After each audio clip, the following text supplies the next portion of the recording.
Vana vemazuva sei muchidaro kurasa nzira dzedu dziye dzakare.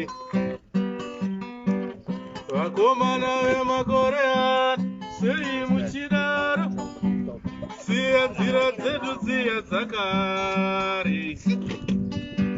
Vasikana vemakore ano sei muchidaro kuzvidza gwara redu riye rakare.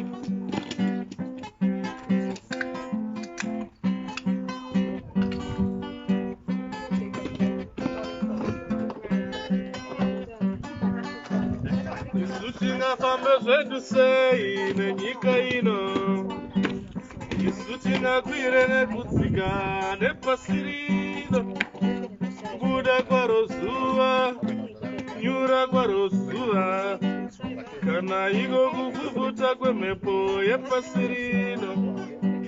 Vamwe vanobarwa, vamwe vachikura, shiri dzerenga dzichingoimba mangwanani. Vamwe vanobarwa wani, vamwe vachisiya nyika ino, shiri dzerenga dzinongoimba zuva nezuva. Chingava chiri chitsva panyika, chingava chiri chisionekwi pasi pano, chingava chiri chitsva panyika, chingava chiri chisionekwi pasi pano. Vana mai vemakore ano sei muchidaro siya nzira dzedu dziye dzakare.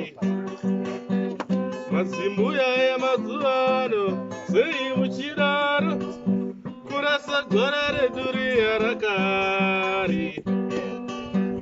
Mazitete emakore ano sei muchidaro kuzvidza nzira dzedu dziye dzakare.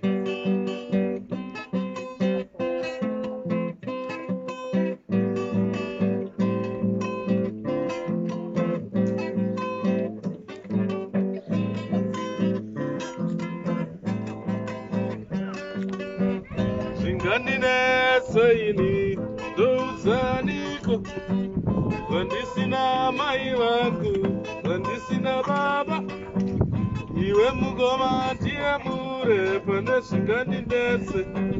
Nemi baba munini, inga ndiri mwana wenyu wani, ona tina tete vanopawo mazano.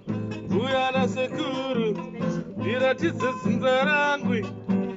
Vana vemakore ano sei muchidaro siya gwara redu riye rakare. Mazimbuya emakore ano sei muchidaro kurasa nzira dzedu dziye dzakare. Mazitete emazuva sei muchidaro kuzvidza gwara redu riye rakare.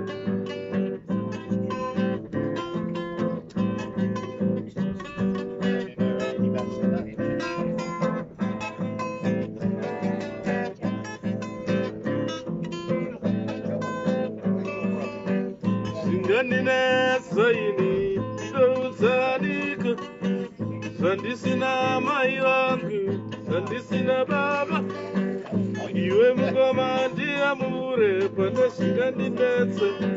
Nemi baba munini, inga uri mwana wenyu wani, ona tina tete inga vanopawo mazano. Mbuya nasekuru ndiratidze dzinza rangwi. Vana vemazuva ano sei muchidaro kurasa gwara redu riye rakare. Vakomana vemakore ano sei muchidaro kuzvidza nzira dzedu dziye dzakare. Mazimbuya emazuva ano sei matodaro kurasa gwara redu riye rakare.